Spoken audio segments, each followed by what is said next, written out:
Subject है transfer of property act और इसका नेक्स्ट टॉपिक है पट्टा, जिसको अपने इंग्लिश में लीज कहते हैं।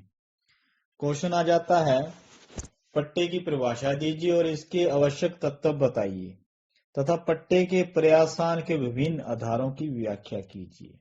ठीक है, कि पट्टा है क्या, लीज क्या है, ठीक है, इसके एसेंशियल एलिमेंट्स क्या हैं, कब पट्टा मतलब पूरा हो जाता है, खत्म हो जाता है। ठीक है, इसके आंसर में यह है कि जो लीज है, जो पट्टा है, वो टीपी एक्ट के अंदर, ट्रांसफर ऑफ प्रॉपर्टी के अंदर एक महत्वपूर्ण स्थान रखता है। ठीक है, विक्रय, सेल और मॉर्गेज की तरह ही ये स्वार्थिक प्रचलित ट्रांजैक्शन है। ठीक है, इसके बारे में टीपी एक्ट के सेक्शन 105 में इसके बारे में प्रावधान किया गया है। इसकी डेफिनेशन के बारे में बताएं तो इसकी डेफिनेशन टीपी एक्ट के सेक्शन 105 में दे रखी है। तो नॉर्मल बोलचाल में इसके बारे में पता लगाएं तो पट्टा क्या होता है कि अगर मान लो भी आपको जमीन चाहिए, कौन सी, इमूवेबल प्रॉपर्टी, मान लो कोई प्लाट चाहिए, कोई जमीन चाहिए, कोई इमूवेबल प्रॉपर्टी चाहिए, किसके लिए चाहिए, यूज के लिए चाहिए, कुछ एक टाइम के लिए चाहिए, थोड़े समय के लिए चाहिए, ज्यादा समय के लिए चाहिए, तो आप उसको लेते हो रेंट के बदले या किसी वस्तु के बदले। मान लो भी आपने जमीन ले ली, ठीक है, कितने टाइम के लिए, 1 साल के लिए, उसके बदले आप उस व्यक्ति को पैसा दे सकते हो जिसकी जमीन है, 1 साल का रेंट दे सकते हो, फसल का कोई भाग दे सकते हो, कोई सर्विस प्रोवाइड करा सकते हो। तो इस ट्रांसफर को क्या बोला जाएगा, इस ट्रांसफर को पट्टा, लीज बोला जाएगा। इसके अंदर जो प्रॉपर्टी है वो ट्रांसफर नहीं होती, इंटरेस्ट ट्रांसफर होता है, मतलब यूज करने का राइट ही ट्रांसफर होता है। जब पट्टे का जो टाइम पीरियड है वो पूरा हो गया तो पट्टा अपने आप ही समाप्त हो जाएगा। कहने का मतलब जो मालिकियत है, ओनरशिप है, वो ट्रांसफर नहीं होती, सिर्फ यूज करने का राइट ही ट्रांसफर होता है। कुछ एक टाइम के लिए हो सकता है, ठीक है, लंबे समय के लिए हो सकता है, परपीचुअल टाइम। ठीक है, तो ये किसके बदले में होता है, ये किसी ना किसी कीमत या कंसीडरेशन के बदले में होता है। सरल शब्दों में कहा जा सकता है कि जब कोई व्यक्ति किसी इमूवेबल प्रॉपर्टी के यूज करने का अधिकार किसी अदर पर्सन को कंसीडरेशन, प्रतिफल स्वरूप अंतरित करता है, तो वह क्या कहलाता है, पट्टा कहलाता है, लीज कहलाता है। ठीक है, एक सेक्शन 105 में इसकी डेफिनेशन दे रखी है कि स्थावर संपत्ति, इमूवेबल प्रॉपर्टी का पट्टा ऐसी संपत्ति के उपभोग मतलब यूज करने के अधिकार का एक ऐसा ट्रांसफर है जो एक अभिव्यक्त या विकसित समय के लिए या शाश्वत काल के लिए, शाश्वत काल मतलब लंबे समय के लिए, किसी कीमत के जो दी गई हो या जिसे देने का वचन दिया गया हो, अथवा धन या फसलों के अंश या सेवा या किसी अन्य मूल्यवान वैल्यूएबल वस्तु के जो कालावधियों के रूप से या विनिर्दिष्ट अवसरों पर अंतरिति द्वारा, ठीक है, जो उस अंतरण को ऐसे निबंधनों पर प्रतिग्रहित करता है, अंतरक को दी जानी है, प्रतिफल के स्वरूप में किया गया हो। कहने का मतलब जो लीज है वो एक टाइम पीरियड के लिए, छोटा भी हो सकता है, लंबा भी हो सकता है, ठीक है, उसके लिए किसी इमूवेबल प्रॉपर्टी का एक ट्रांसफर है। ठीक है, किसके लिए, यूज करने के लिए। एग्जांपल से समझे, जैसे ए द्वारा अपना एक प्लॉट बी को 1500 रुपए प्रति माह रेंट पर 10 वर्षों के लिए देता है। टाइम पीरियड सेट है, कितने साल, 10 साल। ठीक है, कंसिडरेशन है यहां पर 1500 रुपए प्रति महीना, ठीक है। इमूवेबल प्रॉपर्टी है, एक प्लॉट है। तो ये क्या है? ये एक पट्टा है, ठीक है। इस प्रकार पट्टा एक ऐसा ट्रांसैक्शन है जिसमें एक व्यक्ति द्वारा दूसरे व्यक्ति को किसी संपत्ति के यूज करने का अधिकार ट्रांसफर किया जाता है। प्रॉपर्टी कैसी होनी चाहिए? इमूवेबल प्रॉपर्टी होनी चाहिए। यूज करने का अधिकार अभिव्यक्त, विकसित या शाश्वत अवधि के लिए, टाइम पीरियड जैसे भी सेट हो, जितना भी हो सकता है उसके लिए ट्रांसफर होता है। और संपत्ति के यूज के बदले में क्या मिलता है? प्रतिफल। प्रतिफल मतलब कंसीडरेशन। रेंट मान लो, फसल का कोई भाग मान लो, या वैल्यूएबल कोई चीज है, वस्तु है, वो मान लो, कुछ ना कुछ होना चाहिए। ये तो हो गया पट्टे की डेफिनेशन, ठीक है। अब इसके आवश्यक तत्व क्या है, एसेंशियल एलिमेंट्स क्या है? पहला था पट्टे के पक्षकार, पार्टीज। इसमें दो पक्षकार होते हैं। एक होता है पट्टाकर्ता, जिसे लेसर कहा जाता है। दूसरा होता है पट्टेदार, जिसको लेसी कहा जाता है। ऐसा व्यक्ति जो संपत्ति का ट्रांसफर करता है वो क्या कहलाता है? पट्टाकर्ता, मतलब लेसर। और दूसरा व्यक्ति जिसे प्रॉपर्टी का ट्रांसफर किया जाता है वो क्या कहलाता है? पट्टेदार, लेसी, ठीक है। दूसरे शब्दों में कह सकते हैं कि अंतरक पट्टाकर्ता होता है, कहलाता है, और अंतरिती पट्टेदार होता है, ठीक है। दूसरा पॉइंट है पक्षकारों का सक्षम होना। जो पार्टी है वो कंपिटेंट होनी चाहिए। इन पट्टे में, लीज में, दोनों पार्टी कंपिटेंट होनी चाहिए। दोनों मेच्योर और साउंड माइंड होनी चाहिए। जैसे सेल और मॉर्गेज में क्या था? जिसके पक्ष में, मतलब जो अंतरिती है, वो माइनर नहीं हो सकता, ठीक है। यहां पर क्या है, जो मॉर्गेज और सेल के अंदर जो ट्रांसफर करता है वो कहते हैं कि मेजर और साउंड माइंड होना चाहिए, और जिसके पक्ष में ट्रांसफर किया जाता है उसका कोई जरूरी नहीं है मेजर और साउंड माइंड होना। लेकिन यहां पर दोनों पार्टी कंपिटेंट होनी चाहिए। दोनों पार्टी क्या होनी चाहिए? एक तो साउंड माइंड हो, दूसरी मेजर हो, 18 साल से ऊपर हो, ठीक है। तीसरा है पट्टे की विषय वस्तु, सब्जेक्ट मैटर। भाई आप किस चीज का पट्टा कर रहे हो, मतलब कौन सी संपत्ति आप दे रहे हो। वो संपत्ति, वो प्रॉपर्टी इमूवेबल प्रॉपर्टी होनी चाहिए। चल मूवेबल प्रॉपर्टी नहीं हो सकती, ठीक है। अगर मूवेबल प्रॉपर्टी, जैसे कोई बाइक है, कोई गाड़ी है, ये मूवेबल प्रॉपर्टी है, इसका कभी लीज नहीं होता। इसका अगर अपने किराए पर लेते हैं इन चीजों को, तो उसको क्या बोलेंगे? उसको बेलमेंट बोलते हैं। अगर जहां बात लीज की हो रही है वहां इमूवेबल प्रॉपर्टी ही होगी। और ऐसी संपत्ति, ऐसी प्रॉपर्टी कैसी हो? ट्रांसफर एबल हो, जिस पर कब्जा किया जा सके, जिसको यूज किया जा सके, ऐसे योग्य हो वो, ठीक है। तो इस प्रकार पट्टे की विषय वस्तु क्या होगी? इमूवेबल प्रॉपर्टी होगी। चौथा है संपत्ति का अंतरण, प्रॉपर्टी का ट्रांसफर, ठीक है। ये एक अनिवार्य शर्त है। इंग्लिश लॉ में इसे डिमाइज कहा गया है। इसका अर्थ है आंशिक अंतरण, अर्थात पट्टे में प्रॉपर्टी का पूरा ट्रांसफर नहीं होता। जैसे सेल के अंदर अपने क्या करते हैं कि पैसा लिया, प्रॉपर्टी बेच दी, ठीक है, ओनरशिप गई, कब्जा सारा कुछ गया मान लो, ठीक है, प्रॉपर्टी वापस नहीं आ सकती। लेकिन यहां पर ऐसा नहीं होता। यहां पर पूर्ण ट्रांसफर नहीं होता, अंतरण नहीं होता, ठीक है, आंशिक होता है।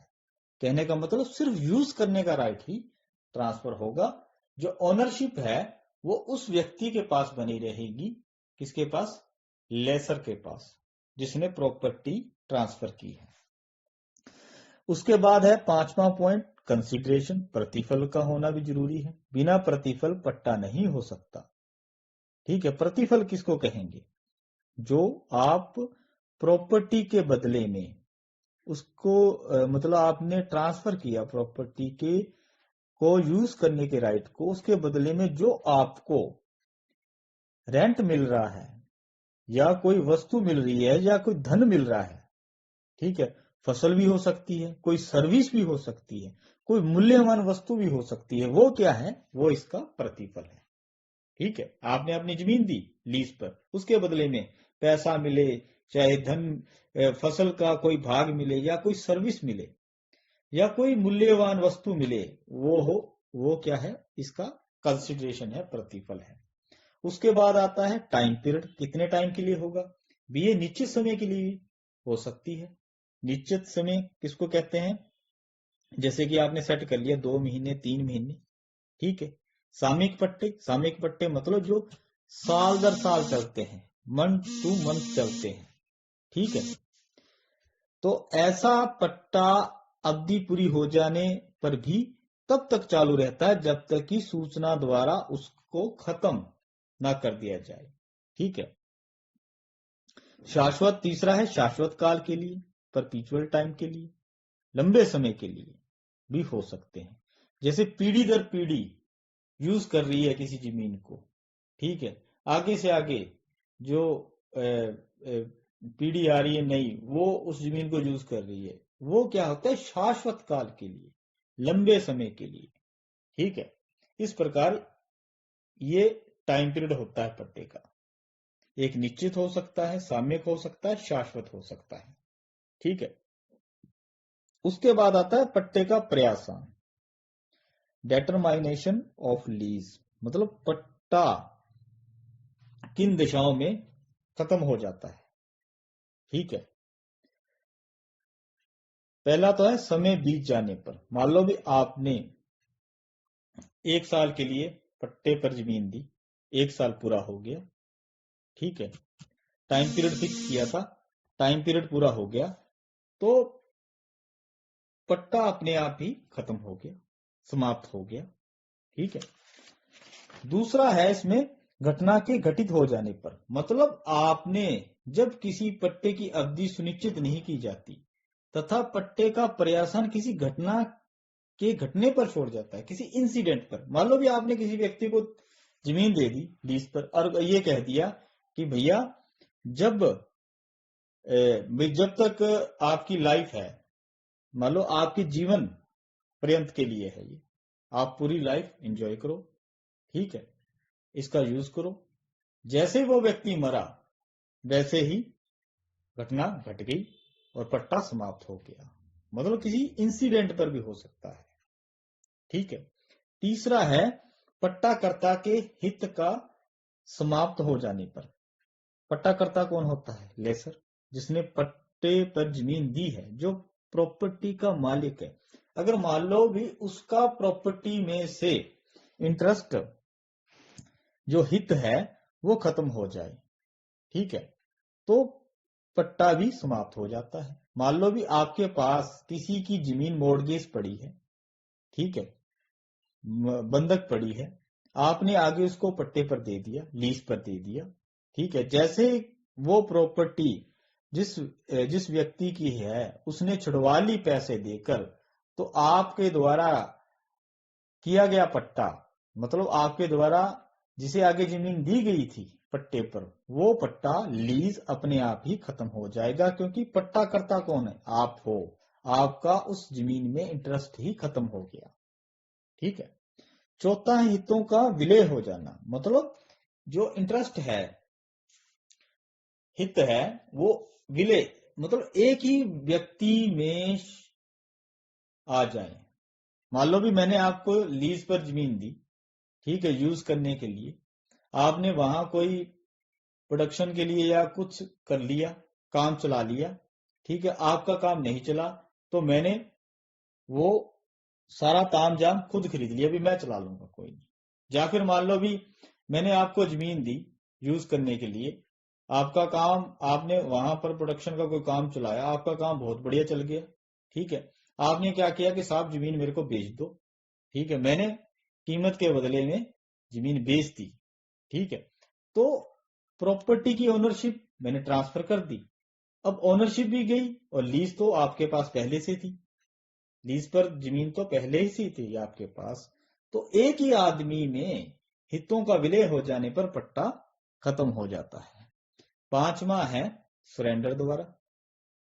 सरेंडर मतलब अव्यापरण द्वारा, समर्पित द्वारा, मतलब जब पट्टेदार अपने हित स्वेच्छा से पट्टाकर्ता के पक्ष में समर्पित कर देता है तब पट्टे का पर्यावसान हो जाता है। ठीक है। अव्यापरण के लिए कोई प्रारूप या औपचारिकता निर्धारित नहीं है। अव्यापरण, सरेंडर, विलय का रजिस्ट्रीकरण भी अनिवार्य नहीं है। अव्यापरण अभिव्यक्त या विकसित कैसा भी हो सकता है। पट्टे की संपत्ति की चाबियां पट्टाकर्ता को सौंप कर भी पट्टे का सरेंडर किया जा सकता है। एग्जाम्पल से समझे, भी मैंने आपको जमीन दे दी लीज पर, ठीक है, आपने वहां पर कोई काम खोला या कोई मतलब बिजनेस लाया, कुछ चलाया, ठीक है, लेकिन आपको कोई फायदा नहीं हुआ, आपने 1 साल की ले ली थी, आपने उससे पहले ही जमीन खाली कर दी और चाबियां मुझे सौंप दी, तो उससे क्या हो गया, आपने सरेंडर कर दिया। सरेंडर कर दिया मतलब पट्टा ऑटोमेटिकली खत्म हो गया। उसके बाद आता है फॉर फीचर, संपहरण, जप्ती। पट्टे की जप्ती कब होती है? पट्टे की जप्ती किसको बोला जाएगा? मान लो भी मैंने आपको जमीन दी पट्टे पर और कुछ कंडीशनें लगा दी कि आप इस जमीन को ऐसे ऐसे यूज करोगे। अगर आप उस कंडीशन को तोड़ते हो, उन शर्तों को तोड़ते हो, तो मैं पट्टे की जप्ती कर सकता हूं। मतलब टाइम पीरियड से पहले ही उस लीज को तोड़ सकता हूं। ठीक है। तो इसमें कौन से पॉइंट है? पहले तो है शर्त का भंग, कंडीशन को तोड़ देना, ब्रीच द कंडीशन, मतलब जो शर्तें रखी थी आपने तोड़ दी, तो मैं भैया पहले आकर मतलब टाइम पीरियड से पहले भी पट्टे को भंग कर सकता हूं। मैं ये कह सकता हूं कि साहब मैंने ऐसे ऐसे कहा था लेकिन आपने ऐसे ऐसे नहीं किया, ये कंडीशन थी अपने बीच में तय हुई, तो आपने इनका क्या किया है, ब्रीच किया है। तो पट्टे के टाइम पीरियड से पहले ही उसका भंग किया जा सकता है।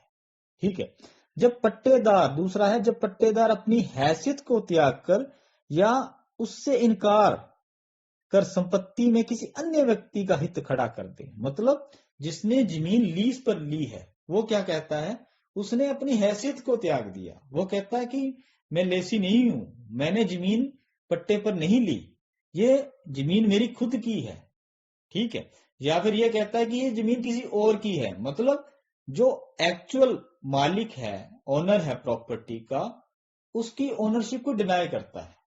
मान लो भी आपसे प्रॉपर्टी ली ए नामक बंदे ने, किस पर ली, लीज पर ली।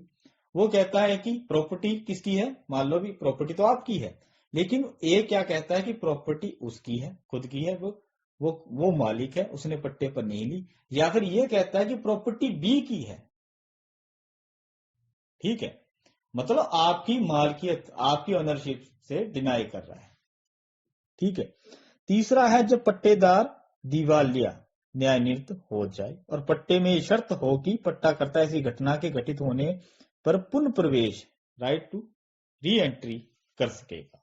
मतलब जब कोर्ट ने डिक्लेयर कर दिया, जिसने जमीन ली है लीज पर, और वो कोर्ट ने क्या डिक्लेयर कर दिया कि ये बंदा इंसॉल्वेंट है, दिवालिया हो चुका है, इसके पास जितनी प्रॉपर्टी नहीं है उससे ज्यादा देनदारी है। तो अगर आपने ऐसी कोई कंडीशन रखी है कि जब भैया तू दिवालिया हो जाएगा तो मैं पट्टे को खत्म कर दूंगा, तो पट्टा ऐसे भी समाप्त हो सकता है। ठीक है। सूचना देकर समाप्त किया जा सकता है। सातवां है सूचना की अवधि के अवसान पर। मतलब जब जो टेनेंसी है, जब पट्टा है, लीज है, वो एट विल हो, इच्छा पर हो, भी जब भी आपको लगे आप छोड़ सकते हो। ठीक है। तो यहां पर क्या है कि पट्टे के एक पक्षकार द्वारा दूसरे पक्षकार को अपने इंटेंशन की सूचना देकर पट्टे को समाप्त किया जा सकता है। मतलब एट विल है, इच्छा पर है, कब मर्जी छोड़ दो, कब मर्जी छुड़वा लो। ठीक है। पट्टे की पर्यावसान की सूचना दी जा सकती है। पट्टे की समाप्ति को छोड़ने की या छोड़ देने की इंटेंशन की सूचना देकर पट्टे को खत्म किया जा सकता है। ठीक है। स्वेच्छाधारी किराएदारी टेनेंसी एट विल को किसी भी पक्षकार की इच्छा पर क्या किया जा सकता है, खत्म किया जा सकता है। ठीक है, अब आ गया पट्टे की जब्ती का अभित्यंजन, वेवर ऑफ फॉरफीचर। मतलब अभित्यंजन क्या होता है, फॉरफीचर क्या होता है भी, जब मान लो भी जिसने जमीन ली है लीज पर, वो शर्तों को तोड़ता है, उनका उल्लंघन करता है, या ओनरशिप से इनकार करता है भी, मान लो भी वो कहता है कि मालिक वो खुद है या कोई तीसरा बंदा है, या वो दिवालिया हो गया, तो जिसकी जमीन है, जो लेसर है, वो उस प्रॉपर्टी में री एंटर करके पट्टे को तोड़ देता है, तोड़ सकता है, ये इसका राइट है। कब ये राइट, पट्टे की जब्ती का राइट फॉरफीचर हो जाता है? पहली बात भी, मान लो भी आपने कोई जमीन दे दी लीज पर, ठीक है, अब आपने कुछ कंडीशन लगा दी भी, आप जमीन को ऐसे ऐसे यूज करोगे, ठीक है, उसने अगर उन कंडीशन को तोड़ा तो आपका तो राइट है, आप टाइम से पहले जमीन खाली करवा सकते हो, आपका राइट है पट्टे को तोड़वाने का, ठीक है। कब आप अपने इस राइट को त्याग देते हो, ये सेक्शन 112 में कुछ परिस्थितियां बताई गई है, ठीक है। यदि पट्टाकर्ता चाहे तो उपरोक्त परिस्थितियों में भी पट्टे को चालू रख सकता है, अर्थात पट्टाकर्ता अपनी जब्ती के अधिकार का अभित्यंजन, वेवर ऑफ फॉरफीचर कर सकता है। पट्टे की जब्ती के अधिकार का अभित्यंजन कैसे होता है, मतलब आपका राइट तो है उस पट्टे को खत्म करना, उसकी जब्ती करना, लेकिन कब आप अपने राइट को त्याग देते हो?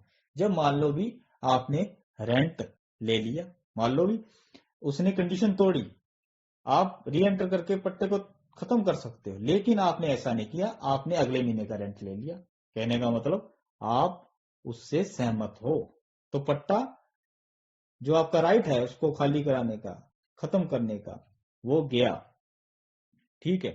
भाटक के कर्सम द्वारा या पट्टाकर्ता की तरफ से, जो प्रॉपर्टी का मालिक है, जो लेसर है, उसके द्वारा ऐसा कोई एक्ट किया जाता है जिससे ऐसा लगे कि वो पट्टे को चालू रखना चाहता है, तो यहां पर पट्टे की जब्ती का क्या हो जाता है, अभित्यंजन, ठीक है। जो आपका राइट था जमीन को वापस लेने का, पट्टे को तोड़वाने का, टाइम पीरियड से पहले आपने उसको त्याग दिया, ठीक है। इस प्रकार यदि पट्टाकर्ता संपरण की तिथि के पश्चात योग्य जो रेंट है के संदाय के एवज में पट्टेदार की किसी मूवल प्रॉपर्टी या किसी पशु या अन्य कोई सामान, कोई भी चीज हो सकती है, उसको एक्सेप्ट कर ले, तो इससे क्या लगता है कि ऐसा मान लिया जाएगा कि उसने अपने इस राइट को छोड़ दिया है, ठीक है। क्योंकि यहाँ पट्टे को समाप्त नहीं करने का पट्टाकर्ता का इंटेंशन क्या दिख जाता है कि वो ऐसा करना चाहता है, ठीक है। इस प्रकार आपका लीज का टॉपिक पूरा होता है। लीज है क्या, सेक्शन 105 में बताया गया है कि अगर आप इमूवेबल प्रॉपर्टी को ट्रांसफर करते हो, किसके लिए, यूज करने के लिए, ठीक है, और मतलब इमूवेबल प्रॉपर्टी के यूज करने का राइट ट्रांसफर करते हो, कितने टाइम के लिए, मतलब फिक्स भी हो सकता है, लंबे समय के लिए भी हो सकता है, किसके बदले में, कंसीडरेशन के बदले में, रेंट भी हो सकता है, कोई फसल भी हो सकती है, कोई वैल्यूएबल मतलब वस्तु भी हो सकती है, ठीक है, वो क्या है, पट्टा है, लीज है, ठीक है। इसके अंदर ओनरशिप ट्रांसफर नहीं होती, ओनली इंटरेस्ट ट्रांसफर होता है, मतलब यूज करने का राइट ही ट्रांसफर होता है, ओनरशिप उस व्यक्ति ही बनी रहेगी जिसने जमीन ट्रांसफर की है। इसके एसेंशियल एलिमेंट्स क्या है, पहला तो है पट्टे के पक्षकार, ठीक है, कैसे होने चाहिए, दो पक्षकार होते हैं, एक लेसर जो पट्टाकर्ता कहलाता है, एक लेसी जो पट्टेदार कहलाता है। दूसरा पॉइंट, दोनों पार्टी कंपीटेंट होनी चाहिए। तीसरा पॉइंट, पट्टे की सब्जेक्ट मैटर, विषय वस्तु कौन सी, इमूवेबल प्रॉपर्टी होनी चाहिए जिस पर कब्जा किया जा सके, जिसको ट्रांसफर किया जा सके, जो यूजेबल हो, ठीक है। चौथा पॉइंट, संपत्ति का ट्रांसफर पूर्ण रूप से इसमें नहीं होता, आंशिक रूप से होता है, सिर्फ यूज करने का राइट ट्रांसफर होता है, ओनरशिप ट्रांसफर नहीं होती। 5वां पॉइंट, इसके अंदर प्रतिफल कंसीडरेशन होता है। प्रतिफल क्या? जो आप रेंट ले रहे हो, ठीक है, आपने अपनी प्रॉपर्टी ट्रांसफर की, उसके बदले में आपको रेंट मिल रहा है, फसल का कोई भाग मिल रहा है, कोई वस्तु मिल रही है, कोई सर्विस मिल रही है, वो क्या है? कंसीडरेशन। 6 पॉइंट, इसका टाइम पीरियड, ये निश्चित टाइम के लिए भी हो सकता है, ठीक है। सामयिक पट्टे एक्यूटेबल टाइम के लिए भी हो सकते हैं, शाश्वत काल के लिए भी, मतलब परपीचुअल टाइम के लिए भी हो सकते हैं। उसके बाद है पट्टे का प्रयासान, डिटरमाइनेशन ऑफ लीज। कब पट्टे की समाप्ति हो जाती है? पहली बात, जब समय बीत जाने पर, जब टाइम पीरियड फिक्स किया है, टाइम पीरियड पूरा हुआ, पट्टा अपने आप, लीज अपने आप खत्म होगी। दूसरा है घटना के घटित हो जाने पर, मतलब पट्टे की समाप्ति किस पर डिपेंड है? लीज की समाप्ति किस पर डिपेंड है? किसी इंसिडेंट पर है। जैसे ही वो घटना, इंसिडेंट घटी, वैसे ही पट्टे की समाप्ति होगी। तीसरा है पट्टा कर्ता का हित समाप्त हो जाने पर, मतलब जिसने प्रॉपर्टी ट्रांसफर की है उसका ही इंटरेस्ट खत्म हो गया उस प्रॉपर्टी में, तो लीज अपने आप ही खत्म हो जाएगी। चौथा पॉइंट, हितों का विलय हो जाने पर, मतलब एक ही व्यक्ति में मर्ज हो गए, ठीक है, जिसने जमीन ली है पट्टे पर, लीज पर, उसने खरीद ली, तो एक ही व्यक्ति में उस प्रॉपर्टी के राइट मर्ज हो गए आगे, ठीक है। 5वां है अव्यापरण पर, सरेंडर द्वारा काम नहीं चला, आपने उसकी चाबियां सौंप दी, किसको? जमीन के मालिक को, तो पट्टे की समाप्ति हो गई। संपरण द्वारा, मतलब फोरफीचर द्वारा, जब्ती द्वारा, जब आपने कुछ शर्तें लगा दी लीज पर, ठीक है, शर्तों को तोड़ दिया उस व्यक्ति ने जिसने जमीन ली थी। दूसरा, अगर वो अपनी हैसियत से इनकार कर रहा है, वो कहता है कि मैंने पट्टे पर जमीन नहीं ली, मैं मालिक हूं, या यह कहता है कि मालिक कोई तीसरा व्यक्ति है, ठीक है, या फिर उस व्यक्ति के इंसॉल्वेंट, दिवालिया हो जाने पर। 7वां, सूचना की अवधि के अवसान पर, मतलब जब टेनेंसी जो है, जो लीज है, वो एट विल है, मतलब यह तय हुआ है कि कब मर्जी खाली करवाया जा सकता है, कब मर्जी खाली किया जा सकता है, सिर्फ एक नोटिस देना होगा, सूचना देनी होगी, ठीक है। उसके बाद है कि पट्टे की जब्ती का अभित्यंजन, मतलब आपके पास पट्टे की जब्ती का राइट तो है, मतलब अगर आपने तय किया है कि कंडीशनें लगा रखी हैं, शर्तें लगा रखी हैं उसके यूज के लिए भी, ऐसे ऐसे यूज करोगे, अगर वो कोई व्यक्ति जिसने जमीन ली है पट्टे पर, वो उनको तोड़ता है, तो आपका राइट है पट्टे की जब्ती का। कब आप इस राइट को त्याग देते हो? अगर आपने मान लो भी रेंट, मतलब उसने कंडीशनें तोड़ी, फिर भी आपने रेंट ले लिया, या आपने कुछ ऐसा एक्ट किया जिससे आप लगे कि आप उसके एक्ट से सहमत हैं, आप पट्टे को चालू रखना चाहते हैं, तो इसको क्या बोला जाएगा? पट्टे की जब्ती का अभित्यंजन, ठीक है। इस प्रकार आपका ये टॉपिक पूरा होता है।